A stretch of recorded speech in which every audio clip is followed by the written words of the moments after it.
দেখো বন্ধুরা, তোমরা তো নিহার মাছ অনেকে অনেক রকমভাবে রান্না করো। অনেকে ঝাল করো, অনেকে ভাপা করো, অনেকে নিহারে মাছ ঝুরো চচ্চড়ি করো। আমি আজকে একটা নতুন ধরনের রান্না করে দেখাচ্ছি। তোমরা দেখতে থাকো যে রান্নাটা কেমন হয়েছে। হ্যাঁ, কীভাবে কী করছি। আমার সবথেকে বেশি ভালো লাগে এই মাছ এরকমভাবেই রান্না করতে। এর মধ্যে আমি কী কী মশলা দিয়েছি তোমাদেরকে বলে দিচ্ছি, তোমরা একটু শুনে নাও বন্ধুরা। নুন, হলুদ, লঙ্কা, জিরে, ধনে, সব গুঁড়ো মশলা, কাঁচা তেল দিয়ে মশলাটা এবার একটু ভালো করে মাখিয়ে নেব, সুন্দর করে মাখিয়ে নেব। তারপরে কিভাবে কি করছি একটু সঙ্গে থাকো, দেখতে থাকো, খুব ভালো লাগবে তরকারিটা। বেশিরভাগ আমি এই মাছটা এরকম করে রান্না করে খাই। সবাই তো আর সমান রান্না করে না, এক একজন এক একভাবে রান্না করে।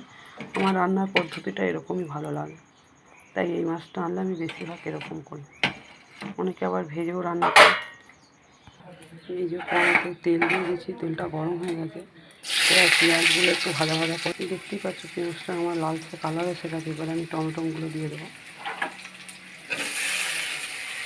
টমেটোগুলোও একটু ভালো করে আমি একটু ভালো করে ভেজে নেবো, লাল লাল করে ভাজা হয়ে গেলে তবে একটা একটা আমি দাওয়ার দেবো। দেখতেই পাচ্ছ পেঁয়াজটাও আমার ভাজা ভাজা হয়ে এসছে, টমেটোটাও ভাজা ভাজা হয়েছে। আমি আলুগুলো দিয়ে দেবো। দেখো আলুটাও আমার কত সুন্দর ভাজা ভাজা হয়ে এসছে, লাল লাল কালার এসে গেছে। বুঝতে পারছো না বন্ধুরা, ক্যামেরাতে তো আলুর গায়ের রঙগুলো পুরো লাল লাল হয়ে এসছে। এবার স্বাদ মতন নুনটা দেবো, যেহেতু মাছে আমার নুন দেওয়া আছে, এখানে অল্প করে দেবো। নুন দেওয়া হয়ে গেছে, এবার একটু হলুদ গুঁড়ো দিয়ে দিলাম, এবার একটু লঙ্কা গুঁড়োও দিয়ে দিলাম। এবার আদা রসুনও দিয়ে দেবো, আদা রসুন বাটা আছে দিয়ে দিলাম। এবার মশলাগুলো সব একে একে দেওয়া হয়ে গেছে। এবার আমি ভালো করে কষবো তরকারিটা।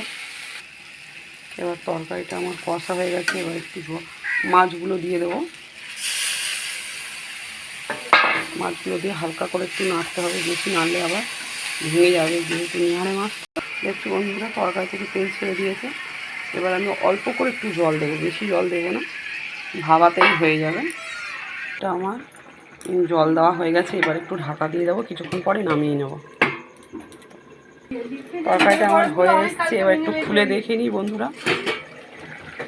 দেখো কত সুন্দর দেখতে লাগছে, আর সেন্টও দারুণ বেরোচ্ছে। তরকারিটা আমার হয়ে এসছে, এবার নামিয়ে নেবো বন্ধুরা। নামাবার পরে এবার একটু দেখিয়ে দিচ্ছি তোমাদেরকে। বন্ধুরা দেখো তরকারিটা নামিয়ে নিয়েছি, দারুণ দেখতে লাগছে, খেতেও ওরকম অসাধারণ। একবার হলেও বাড়িতে বানিয়ে খেয়ে দেখো, নাহলে পরে আফসোস করবে।